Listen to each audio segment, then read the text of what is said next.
Hello, guys. We all eat, but do we all remember who feeds us?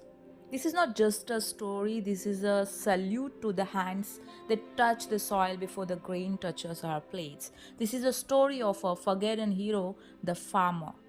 And this is also a cry why are fewer people choosing to become one? Why is this proud badge now called a burden? Let's dive into the real soil, the real soul of farming. Here is the story of Appanna, a third generation farmer in a small Karnataka village.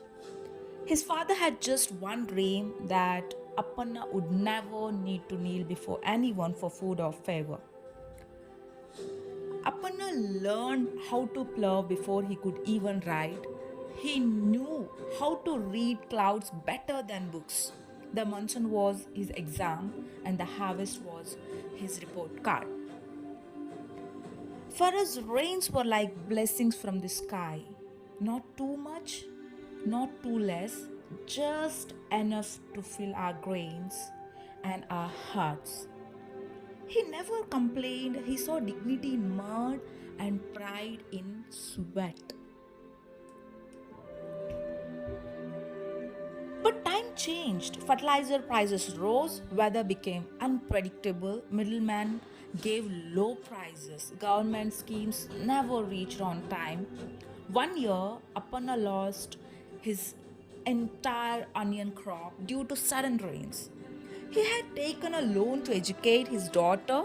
Now, the only question was, do I feed my family or pay the bank? And that's when the shift started. Appanna's son, Mahesh, wanted to be an engineer not because he hated farming but because he saw his father's back bent and pockets empty.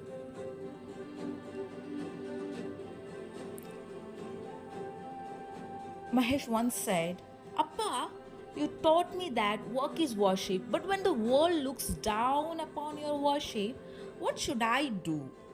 Appanna nodded quietly.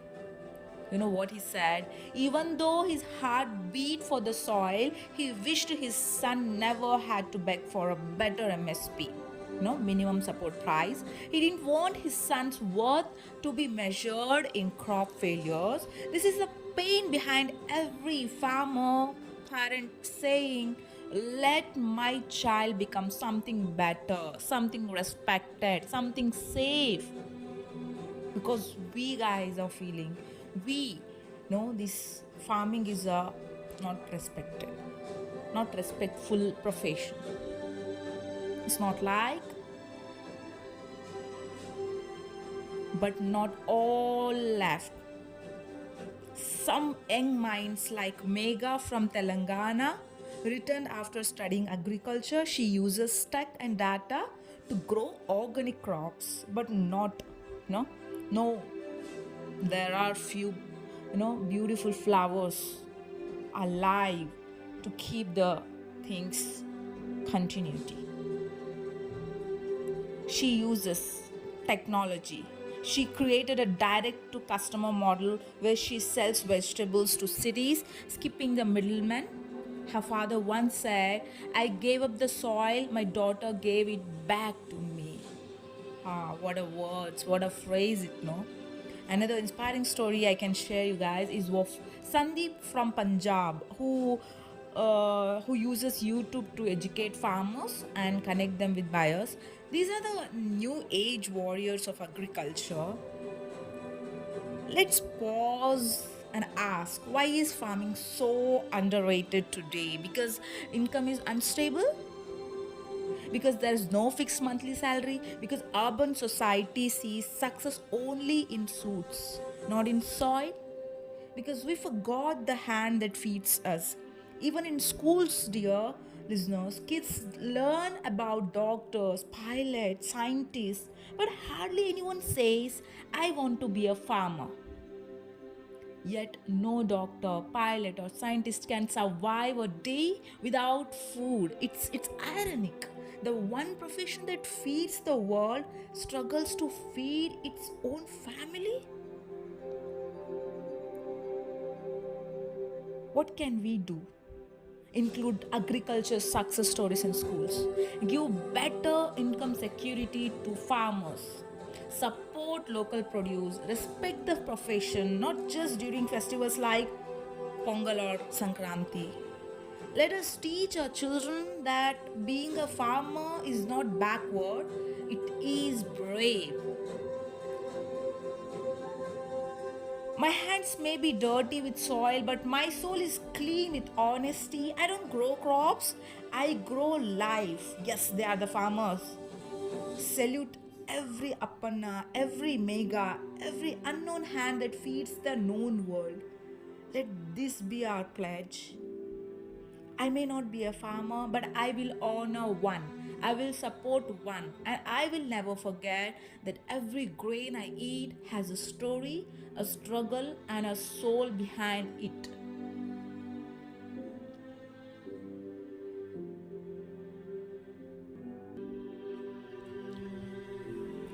Dear listeners, you know what?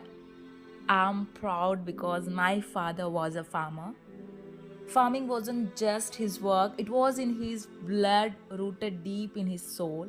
Even when life through losses and profits vanished, he never truly left the field.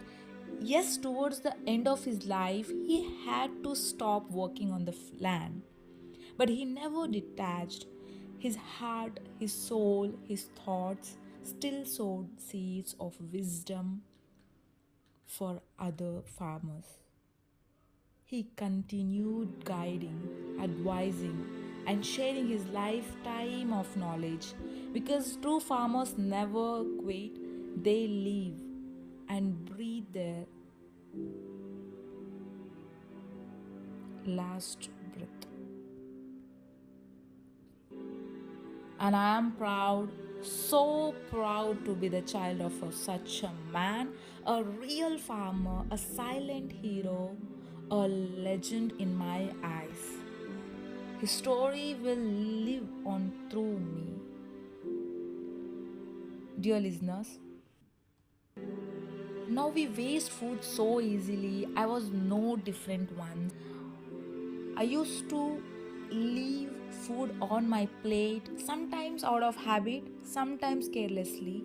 One day, my father looked at me and said something that stayed with me forever. Beta, you don't know how much hard work goes behind every grain on your plate. So spend a day in the fields under the scorching sun in the pouring rain. No matter the weather, we farmers are there just to grow food for others. We don't get breaks. We don't get comfort. We only get satisfaction when someone eats without waste. That day changed me.